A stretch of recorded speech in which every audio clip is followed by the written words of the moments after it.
వాడు ఏం చెప్పిండు మొన్న చచ్చిపోయినాడు ఆ రెండు పిల్లల కింద ఉన్న ఇసుక కదిలి అవి కదిలినాయి అని చెప్పిండు. అంటే జరుగుతూనే ఉంటాయి, చాలా చాలా బ్యారేజ్లలో జరుగుతాయి, చాలా వాటిలలో జరుగుతాయి. మొన్న కదా గంగానదిలో నిన్నగాక మొన్న పేపర్లో ఫోటోలు వచ్చినాయి.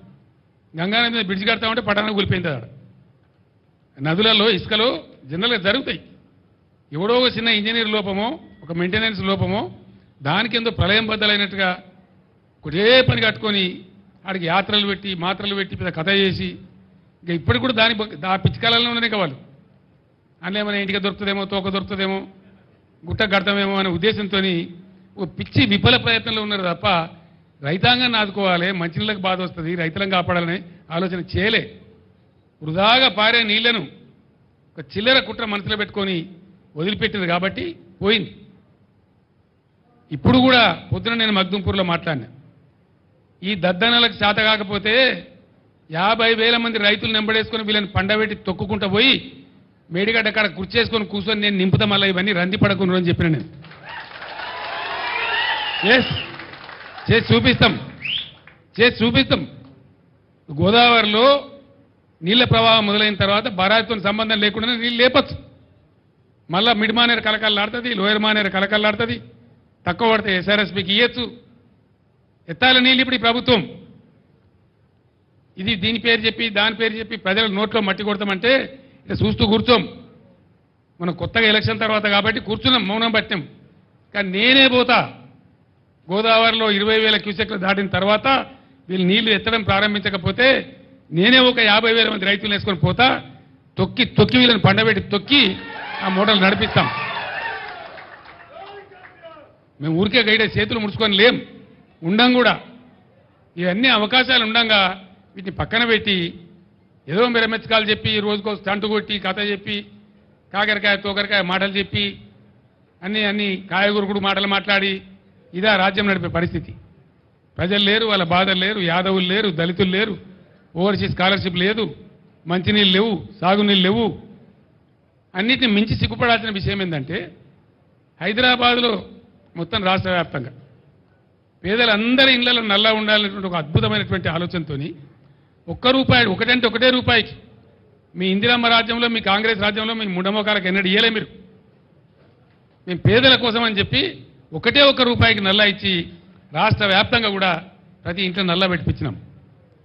పిఎస్పీలు అంటే పబ్లిక్ స్టాండ్ పోస్టులు రోడ్ల మీద లేకుండా చేసినాం. బిందెలు కనబడకుండా చేసినాం రాష్ట్రంలో. ఇలా మళ్ళీ బిందెలు ఎందుకు వస్తున్నాయి? 9 ఏళ్ళు నడిచిన కరెంటు నడిపే తెలివి లేదు మీకు. 6 ఏళ్ళు బ్రహ్మాండంగా నడిచినటువంటి మిషన్ భగీరథ నడిపే తెలివి లేదు మీకు. నడిచినాయే కదా, వాటికేం రోగం వచ్చింది? ఎందుకు నడపలే అంటే మీ అసమర్థతనే కదా, మీ చవటతనమే కదా. Otherwise what? జవాబు చెప్పాలి మీరు ప్రజలకు. ఇప్పుడు 6 ఏళ్ళు బ్రహ్మాండంగా నడిచిన భగీరథ ఇలా ఎందుకు ఆగుతున్నది?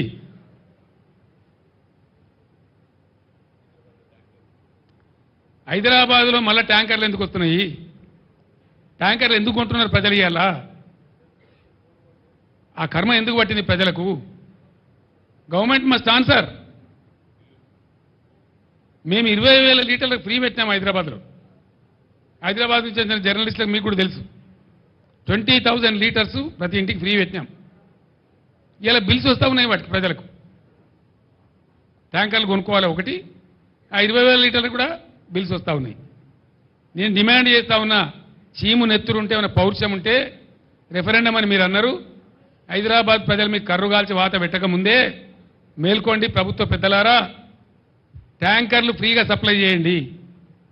అదేం లక్షల కోట్లు 1,000 కోట్లు కాదు, అంతకలితో ఒక 400-500 కోట్లు అవుతుంది కావచ్చు. మీకు ప్రజల మీద ప్రేమ ఉంటే you supply free tankers in Hyderabad, otherwise you will be guilty. నిన్ను దోషులుగా పరిగణిస్తారు హైదరాబాద్ ప్రజలు, పరిగణించాలి కూడా. మిషన్ భగీరథ నడపండి యథావిధిగా.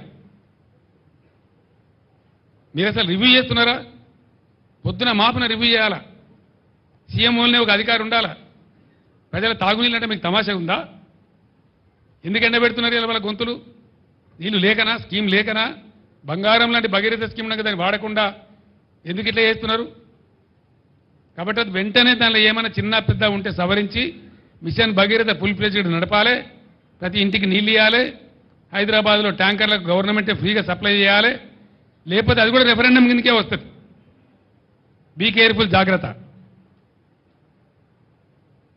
ఫైనల్లీ మీరు ఇప్పటికైనా యాక్షన్ ప్లాన్ సిద్ధం చేసుకొని గోదావరి స్టార్ట్ కాగానే ఎట్లా ఎత్తిపోయానో దానికోసం రెడీ కాండి, లేకపోతే మేము రెడీ అవుతాం.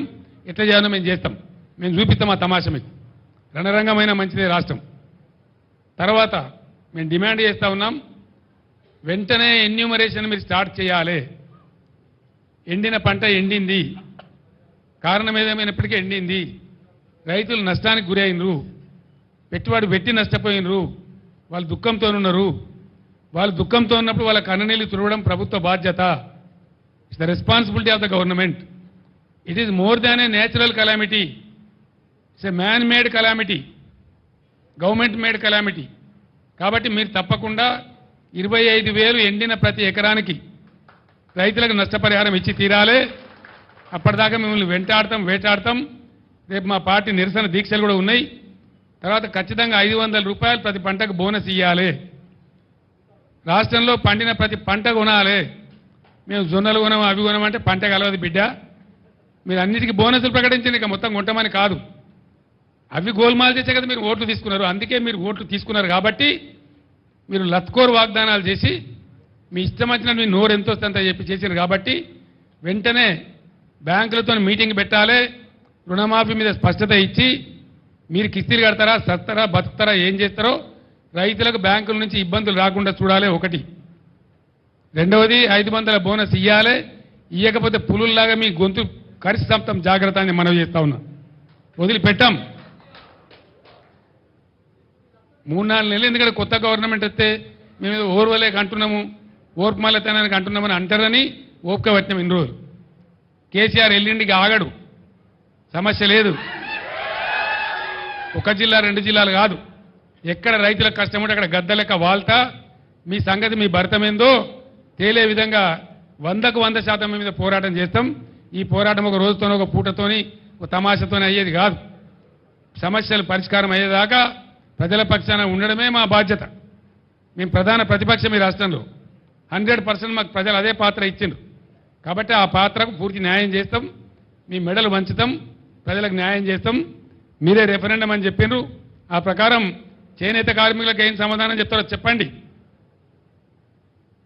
కాంగ్రెస్ పార్టీకి క్షమాపణ చెప్పాలి చేనేత కార్మికులకు అంత నీచంగా మాట్లాడినందుకు.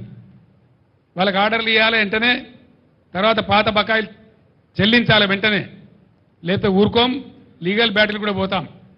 ఈ విధంగా చేస్తామని చెప్పి తెలియజేస్తూ ఈరోజు నా యాత్రలో పాల్గొనే ఎండ ఉన్నా నా యాత్రలో పాల్గొన్నటువంటి నాయకులకు, కార్యకర్తలకు, అదేవిధంగా వచ్చి వాళ్ళ సమస్యలు చెప్పిన రైతులకు కూడా కృతజ్ఞతలు తెలియజేస్తూ థ్యాంక్ యూ సో మచ్ అండి. ఈరోజు నో పాలిటిక్స్.